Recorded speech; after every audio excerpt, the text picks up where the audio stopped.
Jadi ini ceritanya dari Alia ya. Dia tuh asal dari Palembang. Dan dia ceritanya tuh hampir dijadiin tumbal. Nah cuman yang gilanya nih ya, dia dijadiin tumbal sama ayah kandungnya sendiri. Wah gila. Sadis kan? Ceritanya gini, jadi waktu itu dari tahun 2010, usianya si Alia ini masih kecil banget, di bawah 5 tahun lah umurnya. Dan dia masih suka banget main Hello Kitty pas itu. Awal mulanya kejadian horor ini, dari Alia tuh susah banget buang air besar karena ada yang ngeganjel gitu dalam perutnya dia. Secara non medis ya. Kata kakeknya, yang ganjel itu karena ada sosok yang ngikutin si Alia. Kata kakeknya tuh sosoknya hitam besar berbulu, matanya merah, lidahnya panjang banget. Sampai situ dulu ya. Nah suatu hari, ini udah beberapa tahun kemudian, Alia ini tuh diajak sama tantenya buat nginep di rumah tantenya. Dan di waktu itu tuh mendekati tahun baru. Alia nginep di rumah tantenya bareng sepupu-sepupunya juga di sana gitu ya. Jadi di rumah tantenya Alia ini tuh ada Alia, sepupu-sepupu, om tante, kakek neneknya dia lah. Alia nyampe nih di sana tuh siang dan itu hari Kamis. Pas mau masuk rumah tantenya, Alia pun ngerasa udah rada-rada merinding gitu. Hawanya udah gak enak. Tapi karena masih anak-anak, dia juga gak begitu paham perasaan merinding tuh apa sebenarnya. Nah pas malamnya nih, berarti malam Jumat kan, Alia yang udah agak gedean itu masih suka banget main sama Hello Kitty. Dan di malam itu Alia lagi main sama Hello Kitty-nya dia berduaan aja di dalam kamar. Jadi sendiri nih. Terus si Alia ini ngedenger kayak ada suara ketukan pintu dan ada yang manggil-manggil nama dia. Alia, Alia gitu.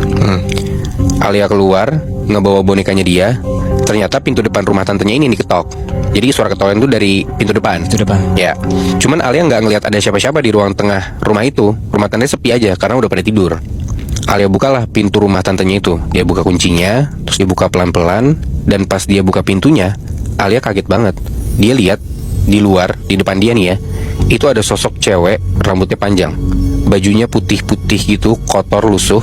Dan si sosok cewek ini tuh munggungin Alia. Nah si Alia ini teriak. Cuman teriaknya teriak seneng gitu. Dia juga gak tahu kenapa dia teriak seneng, karena mungkin anak kecil kali ya. Dia teriaknya kayak, hai kamu siapa gitu. Nah mungkin karena saking polosnya si Alia ini karena masih kecil gitu di saat itu, jadi dia gak tahu itu siapa. Nah pas sosok cewek ini balik badan ngadep ke Alia, Alia lihat jelas banget mukanya. Jadi matanya tuh full hitam, senyumnya lebar banget, tapi seluruh badannya tuh full putih dan rambutnya tuh ternyata panjang banget sampai nyentuh tanah. Wow. Alia diem matung gak bisa gerak sama sekali. Dan kata Alia, sosok ini tuh terbang, kayak mau ngajak dia terbang gitu sama boneka Hello Kitty juga. Nah cuman tiba-tiba ada yang manggil nama tantenya Alia, cowok. Dan setelah itu Alia langsung pingsan. Dia gak ngerasain apa-apa. Begitu Alia bangun, Alia diceritain kalau itu tuh ternyata tetangga nyokapnya Alia, si cowok itu. Rumahnya deket sama tantenya si Alia ini. Dan si cowok ini ngeliat Alia itu lagi sama si kuntilanak ini nih. Dia ngeliat dari jauh gitu ya. Makanya si cowok ini teriak-teriak manggil nama tantenya Alia. Point of view-nya si cowok itu ngelihat Alia sama si setan. Iya. Jadi kayak agak-agak mau ngebantu, cuman takut juga. Jadi yang bisa dilakukan adalah cuman manggil nama tantenya itu. Fast forward ya ke malam tahun baru. Di jam 12 malam itu lagi bakar-bakar jagung nih Alia sama keluarganya. Dan di tengah-tengah lagi bakar-bakar itu, Alia ngeliat tuh sosok itu lagi. Cewek rambut panjang, bajunya putih lusuh, bener-bener kayak kuntilanak. Ada temen gue yang pernah bilang, salah satu hal yang bikin senang buat naik gunung tuh ketika lo balik dari gunung, lo pasti punya cerita baru. Minimal satu cerita baru. Tapi cukup nyebelin sih kalau misalkan cerita baru yang lo punya tuh cerita horor. Yang bahkan cerita yang mau gue ceritain ini nih, baru aja dimulai kejadian horornya gara-gara sesuatu yang lo alami di gunung itu. Cerita ini dari penggemar Scary Things yang kirim ke email juga, dari seorang cewek yang namanya kita sebut aja Nindi ya. Oke. Nindi ini mahasiswi yang kuliah di Bandung, tepatnya di Bandung Selatan.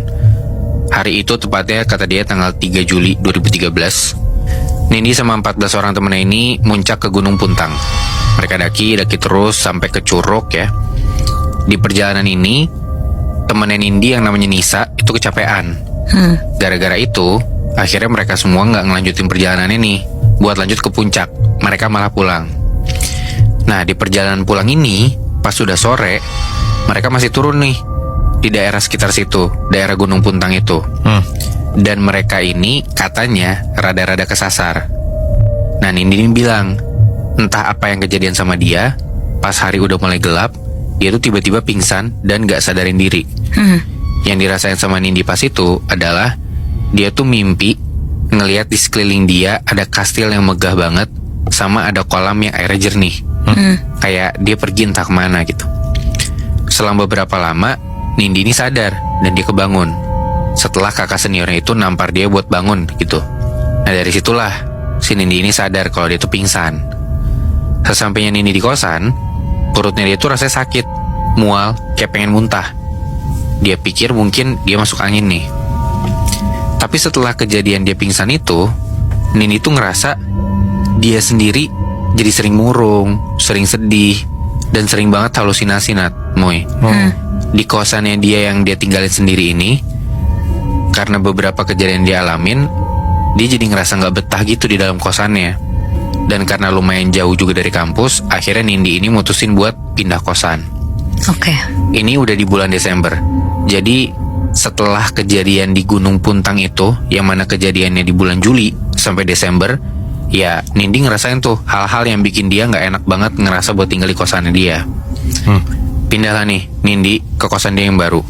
Suasananya lumayan nyaman karena dia bilang banyak teman-teman dia tuh ngekos di sana juga. Nah satu hari, itu di hari Kamis malam Jumat, Nindi ini balik ke kosannya dia sekitar jam 8 malam. Dia ditemenin sama 2 orang temannya di kosan itu. Si Nindi ini malam itu tiba-tiba kerasukan, Nat, Moy. Dia ngejerit, nendang-nendang sekitar dia, bahkan dia juga ngelokain dirinya sendiri. Dan gara-gara kerasukan itu, semalaman teman-teman Nindi ini nggak tidur buat ngejagain Nindi. Nah nggak lama setelah malam itu, ada kejadian di belakang kosan Nindi. Itu ada jenazah anak yang baru dikubur karena kecelakaan motor. Oke. Nah gara-gara kejadian ini nih, di kubur anak kecil ini, setiap malam Nindi itu nyium bau melati. Dan cuma Nindi doang yang nyium. Akhirnya Nindi pindah kosan lagi nih. Itu udah kosan ketiga selama dia kuliah nih berarti kan. Dia parnoan banget sih ya. Parnoan banget. Tapi karena juga ya dia ngerasain hal itu sendiri, Muy. Di saat orang-orang lain tuh gak ngerasain. Nah di dalam satu rumah ini nih, di kosan yang dia ketiga, itu ada 3 kamar. Dan di setiap kamar itu diisi sama 2 orang. Sedangkan Nindi cuman sendiri di kamarnya. Nah kamarnya Nindi ini deket banget sama dapur dibanding kamar-kamar yang lain. Dan di kosan Nindi yang baru ini, Nindi bilang setiap dia tidur, dia tuh selalu mimpi buruk, Nat, Moy. Dia lihat di jendela kamar yang kacanya nembus ke dapur, itu selalu ada bayangan yang ngelihat ke arah dia. Nah gara-gara risih, dia tutuplah jendela itu pakai kertas bungkus kado. Dan di kosan dia ini ada 2 kamar mandi yang posisinya sebelahan. Satu kamar mandi nggak pernah dipakai. Teman-teman di kosan itu tuh nggak mau pakai kamar mandinya karena kotor. Tapi entah kenapa Nindi tuh pengen banget bersihin kamar mandinya.